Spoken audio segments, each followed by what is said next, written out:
This is the Peltonen Ranger Sissipuukko M07, originally designed to be a military knife, but has great application as a bushcraft knife. If you're interested in hearing my thoughts on this knife, keep watching. Before we get started, I do want to thank JP Peltonen for sending out the M07 so that I can share it with you. So, you know, there is a tremendous story on the creation of this design by JP Peltonen. I won't give it to you in detail, but I will provide a link to where you can learn more about its history. But the short story is JP Peltonen was serving as a military observer in Lebanon when he got his hands on an American military knife, and being a knife aficionado himself, thought, I think I can do this. In fact, I think I can do it better. So when he returned home, he got a design on paper, gave it to the famous Laurie Metalli of Finland, and they brought that design to life, and it has been accepted, well, it's accepted as a NATO authorized carry, so it has seen a lot of military use, and that's where the origin came from. But it's not this knife. It's actually the longer version of this knife known as the M95. So it's a couple of inches longer in the blade, but otherwise identical. So that's the backstory on it. But I wanted to offer you something more. I wanted to offer you not just the history of this knife and a showdown on its performance, but I wanted to compare it against its younger cousin, because these are both made by Laurie Metalli in Finland, and that of course is the Jääkäripuukko 110. It shares a lot of commonalities in design, both very high qualities, but there are some differences I think that are worth taking a look at. All right, to get started, what we'll do is we'll just focus in on the knife. I'll go over its specifications and its design features, but you know all the specifications will be in the video description for your reference, and then I'll get to doing some testing. As always, we're going to take a look at the sheath first. So let me take the knife out, we'll lay that aside. Now, first thing I'm going to say is this is the base model sheath. This is the military issue model, and it's the one that is available to you at the lower price. There is also a leather version and a Kydex version, but of course you're going to have to pay more for that. Honestly, once I went through my testing with this, I don't think I'd even want either of the other two, and you'll see why in a minute. Now, first thing you need to know is it is a thermal molded plastic. It is not Kydex, but I think that actually works even better for this. It's kind of a unique but very utilitarian design. It is not only ambidextrous, but it can be worn both horizontal or vertically as well as horizontally. And how that can be done is with this kind of arrangement here. So it is a webbing with Velcro that can be taken off this side of the knife, transferred over to the other side of the knife, so if you want to wear it the other way, and of course it can be run through here so that you can wear it up around the knife and on your belt in what's known as scout style. But it also allows you to attach it to any webbing that you may have, any chest plates or chest carriers, and just about anything else that you want to attach it to. This is going to make that possible. Now, there's a very, very unique feature about this knife that is, well, in order to show you this, I have to put the knife in. First off, somebody's going to ask, is there a drain hole? Yes, there is a drain hole right here. So a good sized drain hole. There's also a small lashing hole here. I'm not sure why you would want to lash this to anything unless it's to a pack or a load-bearing vest or something like that. But here's what I really like about this. First off, let me just put the knife in so you can see how secure it is. All right, so, you know, it's not coming out. The only rattling I'm hearing is actually the knot on the little piece of orange paracord, of course. So what keeps this in so secure and at the same time allows it to be withdrawn is a rubberized roller wheel right there. I'm hoping that's showing up on the camera. And with this excellent thumb wrap right here, as you push, watch the wheel roll, and that's what allows the knife to come out. So again, as I put the knife in, watch the wheel roll in the opposite direction, and that's what allows it to stay in very securely. Unique. I have not seen anything like this on any other sheath design, and I'm not sure why, because this is excellent. It really is. I really like that. It may not be the most beautiful looking sheath in the world, but it is certainly one of the most functional sheaths that I have ever tried. I really like this feature of the thumb wrap, how it's been designed like this. And an unknown feature is actually getting the knife back into the sheath. If you reach over to your side, you can put the knife in, and without having to push, you can actually kind of pull the knife in with your fingers using the belt loop or the belt loop attachment point on that side, and I just kind of pull it into place like that. So good job on the sheath. I don't have the leather one or the Kydex one to compare it against. And to be quite honest, I'm perfectly happy with this one. All right, let's get on to the knife, and I'll dig my notes out and we'll go through the specifications. All right, as I mentioned, I will be putting all the specifications I'm about to give you in the video description for your reference. So to begin, it is overall length of 9.4 inches from tip to pommel. Blade length itself is 4.68 inches. Blade height 1.02 inches. Blade thickness is 0.157 or 4 millimeters. Blade steel, and this is a commonality between this knife and, of course, the Jääkäripuukko, 80 CRV2 carbon steel, hardened to 58 on the Rockwell scale.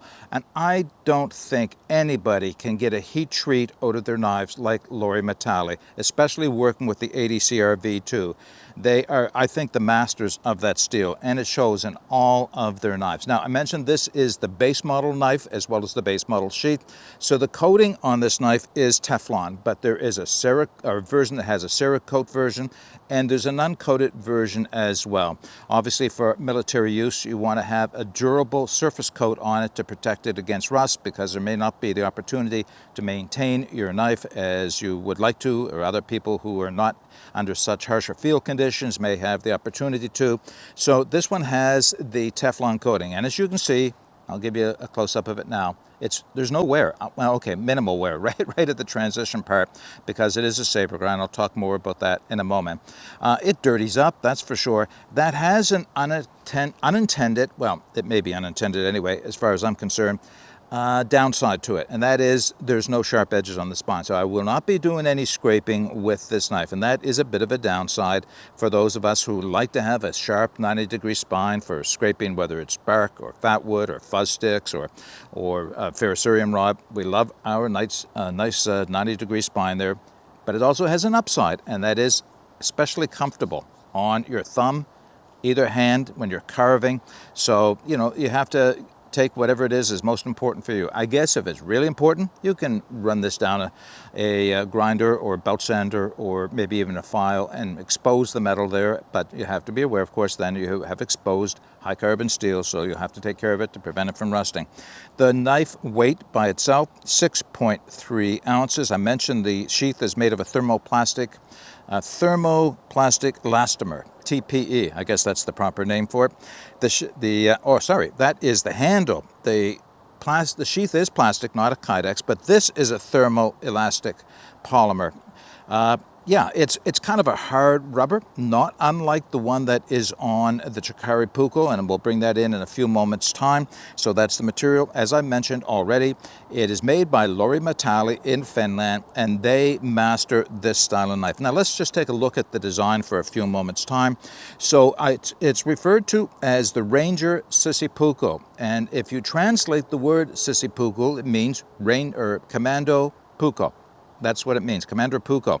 So it's not a true Puukko, but it has Puukko influence. And of course, it's a very Nordic design, and Finland being a very Nordic country, they tend to favor the design.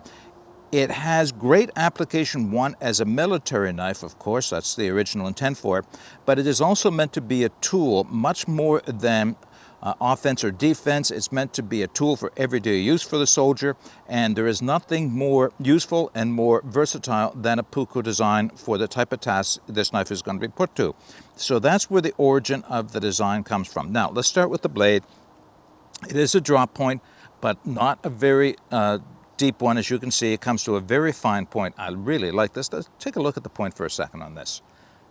It looks delicate, and it is, but it's not delicate in the terms of that it will snap off when prying into wood. I'll do a couple of tip tests into the wood, but I can tell you now that it's much stronger than you might think, but still has the fineness that I like to have on a knife for carving purposes. That is really a good carving tip, is the way I'd like to say it. Now, it is not a full traditional zero ground Scandi, but it is a saber grind. But I want you to take note of the secondary bevel on it. It's pretty shallow, or it's pretty, you know, low down on the knife. So it's not much of a secondary, and it polishes up very nicely. This is the thing. It's not, you don't sharpen this like you would a Scandinavian grind. You don't lay it down and sharpen the complete grind as you would on a 0-degree grind. I suppose you could, and if you did, you would first have to get the coating off. It wouldn't take too long on a diamond stone, and then you could bring it to a 0 ground edge.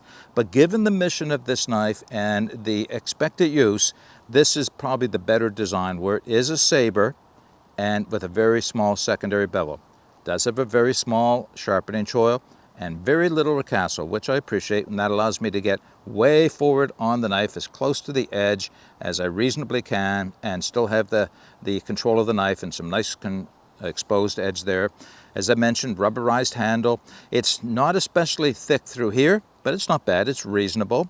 It is contoured with a palm swell. It does have a bird's beak, I guess is the name that's most commonly used for it, and a guard up here. Now, being a military knife, you do have to have a guard on it for stabbing, obviously, and this has a guard, but not a huge one. But it doesn't really need to be any more aggressive or larger a guard than that, because anatomically, the way this is designed, it holds and locks you right in. Look at the ribbing on the bottom of the knife here. That just locks you right in, especially if your hands are cold or wet. You're not going to drop this knife. It also means it's going to be warm to the touch all winter long. Any exposed steel, like on a full tang knife, this is full tang, full hidden tang. It's not a small little stick tang, but it's a full broad hidden tang inside of that handle. The only thing I wish is that it was exposed. Now, it's right behind the rubber here, and I do wish it was exposed, and not to prove that it is a full tang knife, but for tapping purposes. Now, I have not been tapping on this because I know that if I do, it's going to start to split the rubber off of the back, but the blade does come all the way to the back here. Lanyard hole at the bottom, and of course, especially since this is an all black knife, yeah, I do want that little piece of orange paracord on it. Now, one thing I'll say about the grip itself is this ribbing along the bottom. It definitely has traction, but that's the good side. The downside is if your hands are wet, it gets uncomfortable. Not in short-term use, but as I grip it, even now, I'm comfortable across the web of my hand and in the palm, but in my fingers, I can see how that, well, it does when my hands are wet and cold from being out here and using this in the winter. With extended use, it starts to create a little bit of a hot spot. That's not an issue if you're wearing gloves, and if your hands are dry, I don't find it as an issue. It's only when my hands are wet that I actually feel that grippiness there. I guess that you have to have the compromise. You get extremely good traction on the blade, but it's going to be a little uncomfortable. I expect with continued use, that would probably wear down a little bit and become a little less aggressive than it is now. And I don't want to call it aggressive. It's not aggressive, but you can start to feel it over time. Fits my hand, and you have to know I do have an XL hand, and I have lots of real estate to hold on to, lock me in, and I feel absolute control over this knife. All right, that's everything I need to say about the knife and how it looks and how it functions and all specifications. What you want to see, of course, is how does it actually function in use. I already mentioned that I won't be able to do any scraping with this knife because of the coating on the back of the blade. But what I can do is start off with some batoning, and then I can do a little bit of carving, which will be demonstrated through the creation of a tent peg, and then I can do some feather sticking. So that's what I'm going to be limited to as far as demonstrations today. Now, the piece of wood that I have is maple, rock maple. It is roughly 15 inches in length and a full 2.5 to 3 inches in diameter. Quite old. As you can see, there are some knots in this. I have no idea if the knots are going to come into play as I baton here, but let's give it a go. Now, is this a reasonable size to baton with a knife like this? I don't see why not. I can span it.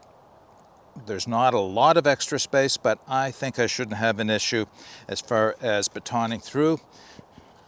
But I think I will try and avoid the knots just because there's no need to make it any harder on myself than is necessary. Maybe right there. All right, let's give this a go.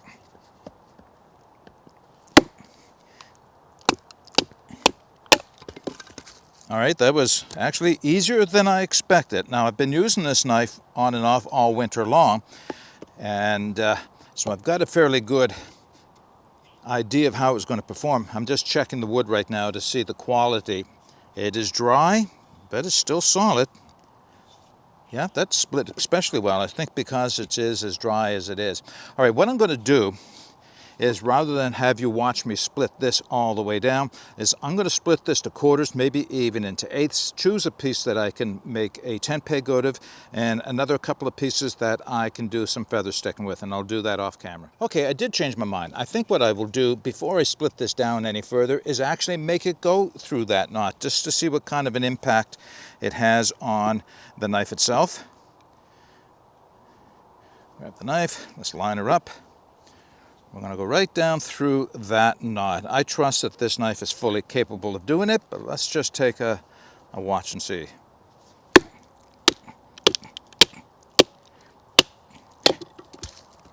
Well, that made easy work of that knot. There you can see the knot here.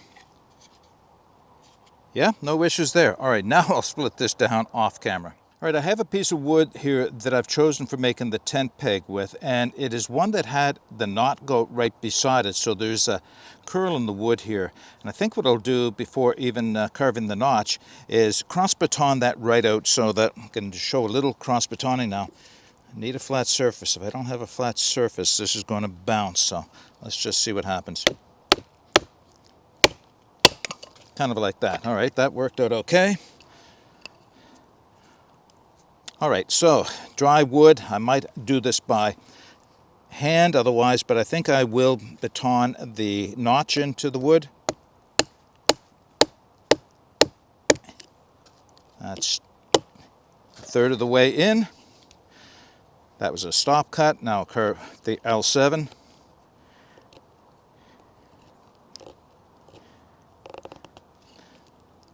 Good old rock maple, hard stuff.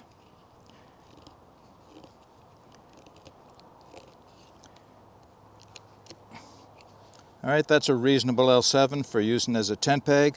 Next step is to put a point on the other end. The point of putting a point on a tent peg is to demonstrate the comfort and control that I would have on this using the knife in reverse grip and using the chest lever cut. So the knife holds nicely in reverse grip at this point. There is just a rounding of the guard up here, makes it quite comfortable, certainly not uncomfortable for laying my thumb on the blade. And let's just see what happens.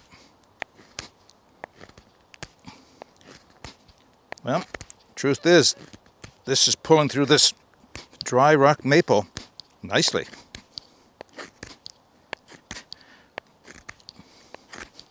And try it here, on the side, and on the other side, maybe one on this side. And there's the point to my tent peg. All right, as I mentioned, I won't be able to do scraping, but I can do some feather sticking with it. Chosen to do my feather sticking a little different today, down on the ground as opposed to in a seated position. Just change things up a little bit. Although the ground is soft and wet, that won't make an issue. Two of the splits out of that piece of wood. This is the one I'm going to try. I'm looking for something that's very straight grained, still in very good quality, and free of knots. This is not entirely free of knots, so there is quite a big one up here. Pinhole one down here, but I don't think that will make a difference.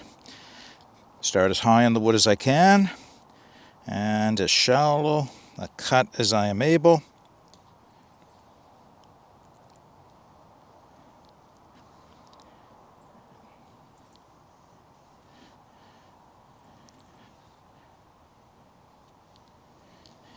You know, I've been over the winter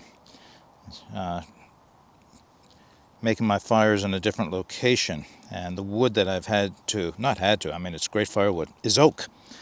But oak does not feather like this. Of all the hardwoods that I have available to me here, rock maple has some of the straightest grain and provides some of the finest curls. See if I can really get a nice little one down there. Try it in reverse off of the tip. Yeah, still control.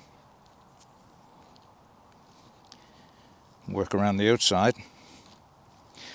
Now my intention is not to create a full feather stick here, but to demonstrate that it will feather and create even the finest little curls that are required to catch a spark from a ferrous cerium rod if you don't have anything else to catch that spark with. And I would say this will definitely feather a piece of wood. All right, earlier in this video I said I'd do some comparisons between the Ranger M07 and the Jääkäripuukko 110. So first off, I'd like to go into that what is similar about these knives and then look at the very subtle differences between them. So right off of the top, the thing that is most common is that they're both made in the same factory. These are both made by the famous Laurie Metalli of Finland. So they both have the same quality, attention to detail, and certainly highly functional designs to go with it. They both use the same steel, 80 CRV2, and Laurie Metalli can get a heat treat from that steel like nobody else. So that's something else in common. They have very, very similar blade lengths. You can see probably by looking at it that it's, see if I can line them up there, about 1 millimeter, 2 millimeters longer on the M07, but that's not significant enough to make a difference really. Whereas the M07 has a saber grind and a very small secondary, the Jääkäripuukko arguably has a Scandi grind with a micro bevel on it. Some people refer to it as saber. You wouldn't be wrong either way. I like to refer to it as a Scandi with a micro bevel on it. And they both have the TPE handles, a little bit different looking, but also again very similar. They both have the full hidden tang. One difference between the two of them is that the Jääkäripuukko's tang is exposed, and that exposed tang also acts as its lanyard hole. Other than that, the same material on the outside, a little bit difference in the profiles, whereas the Jääkäripuukko is a little taller from back to bottom. The M07 is a little thicker through from side to side. Just small differences there. I will say that the tips have a bit of a difference that's worth taking note on. Whereas the Jääkäripuukko, because of the way the grind starts to narrow towards the tip, it makes for a very strong tip up here. I mean, this is the tip I can't imagine how you would damage, what you'd have to do to cause that tip to break. Whereas the higher saber grind on the M07 carries right through to the tip, it ends up being much finer at the edge. Now, I don't want anybody to get the impression that this is not a strong knife in terms of the tip. This had to undergo some really tremendous testing, I'm sure, to get approved for NATO by military use. So this is a strong knife, there's no question about it, just a little bit finer in tip. And I'll talk about that a little bit more in a minute. As far as anything else on the grips, well, you can see, and we mentioned the ribbing on the bottom of the M07 being another difference. One difference worth noting is on the Jääkäripuukko, and it is the spine. Now, the spine, for anyone who owns these knives or have looked at them before, has that slight angle to it. It's not a simple 90-degree spine. It is a sharp spine, but in order to achieve the sharpness on the spine, the Laurie Metalli had to give it a bit of an angle. And if you're not aware, the reason they had to do that is because of the heat treat. So the heat treat on these knives leaves the knives with a slightly softer exterior compared to a harder interior. And that's intentional, and it does add to the toughness of the knife. But if you want a sharp spine, you need to kind of get down through that softer metal to where the harder metal is, and that's what that's all about. It's a little bit different in practical use. You just have to adjust your angle, get a little bit used to the way you angle this if you're going to use it for scraping on a ferrous cerium rod or fat wood or anything else. And once you do, it operates just like any other knife would. Of course, the M07, because of the Teflon coating on it, you can't scrape anything with this. You know, it's just too rounded. Comfortable, but it's not functional as something that you can scrape with. And the only way to achieve that would be to work your way down through the coating and expose the metal, and then you could do that. Now, the last thing I want to say about the two knives is about the tips themselves. I mean, this is a strong, strong workhorse of a knife. It still has a nice pointy tip on it that's still great for carving, just not quite as nice as the tip on the M07. This is still plenty strong, but that tip, because of its fineness, just allows for a little bit more precision carving out at the end. So I do like that about it. Now, do I have a preference one over the other? Not really. I would feel absolutely happy to carry either of these knives and wouldn't think twice. I think probably without any modification, my nod would go to the Jääkäripuukko just because it has that spine, that exposed, sharpened spine on it. But if I was looking for something to do a little bit more carving with, and then I'd probably choose the Ranger M07. I'm not sure if I will, but I may remove the coating on the back, and that would just improve this knife just a little bit further. As far as in the grip goes, they're a little bit different in shape, but they're both equally comfortable to hold on to for sure. Okay, that's my thoughts comparing the M07 to the Jääkäripuukko 110. We're going to wrap this video up, but before I do, I just want to open it up. If you have any comments or questions on the Ranger Sissipuukko M07 from JP Peltonen, please put them in the comment section below. Again, all the specifications I have for this knife, and remember there is another knife, a larger version, the M95, which has a longer blade, otherwise the same. So when you go to their website, you can take a look and see if any of these interest you. Again, that'll be in the video description. But until next time, get out and explore and take that path less traveled, because it will make all the difference. Bye for now.